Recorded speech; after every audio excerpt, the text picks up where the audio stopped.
बिस्मिल्लाहिर्रहमानिर्रहीम। अस्सलाम वालेकुम। आम इंसान फाउंडेशन में खुश आमदीद।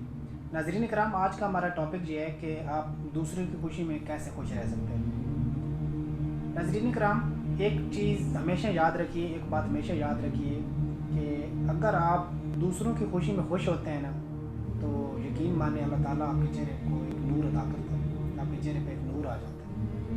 आपके कई उलझे हुए मसाइल वो सिर्फ इस वजह से हल हो जाते हैं कि आपका एक भाई खुश हुआ है, उसको अल्लाह ताला ने कोई कामयाबी दी है, चाहे वो जिस लेवल की भी है। आपने खुश हो के उसको मुबारकबाद दी, अगर वो आपका करीबी है, आपका जानने वाला है, अगर आपका कोई पड़ोसी है, मोहल्लेदार है, जो कोई भी है अल्लाह ताला की खलकत में, जो कोई भी आपके आसपास, आपके ऑफिस के आसपास, आपके घर के आसपास लोग रहते हैं, अगर कोई अल्लाह ताला उनको कामयाबी अता करता है तो आप उसमें खुश हो सके तो उनको जाके मुबारकबाद दें और उनकी और हौसला अफजाई करें, ठीक है। इसी तरह आपके कुलीग्स में से किसी की प्रमोशन होती है, ठीक है, तो उसको खुश तो आपको होना चाहिए, आप खुश हों। जिसका मैंने आपको बताया ना कि अगर आप खुश होंगे तो अल्लाह ताला उसके सदके आपको और जो है ना वो खुशी अता करेंगे, आपके चेहरे पे अल्लाह ताला के फजल करम से नूर आएगा।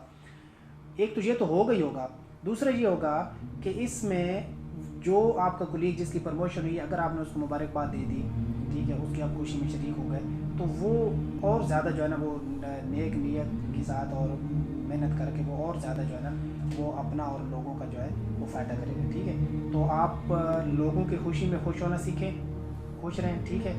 और दूसरी एक और जो बहुत इम्पोर्टेंट बात है, अगर हम किसी की खुशी में खुश नहीं होते, किसी की प्रमोशन होगी हम खुश नहीं हुए, ठीक है, किसी को अल्लाह ताला ने कोई कामयाबी दे दी हम खुश नहीं हुए, होगा क्या? इससे क्या होगा? इससे जो सबसे बड़ी चीज़ होगी कि हम हसदों में शुमार होंगे, यानी कि हम हासिल हो जाएंगे, हमारे अंदर कोई हसद होगा, हम खुश नहीं होंगे। हसद क्या होता है? हसद ये होता है कि वो अंदर ही अंदर से आपको खा जाता है।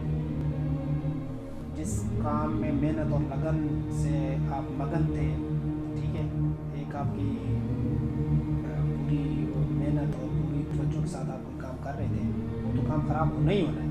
दूसरा ये होना है कि आपके अंदर हसद की आग जलती रहेगी। कभी भी हसद नहीं करना, दूसरों की खुशी में खुश होना है, अल्लाह ताला उसके सदके आपको भी कामयाबी अता करेगा, ठीक है। जितना हो सके खुश रहें और दूसरों को खुश रखें, ये ज़िंदगी का मकसद है। बहुत शुक्रिया।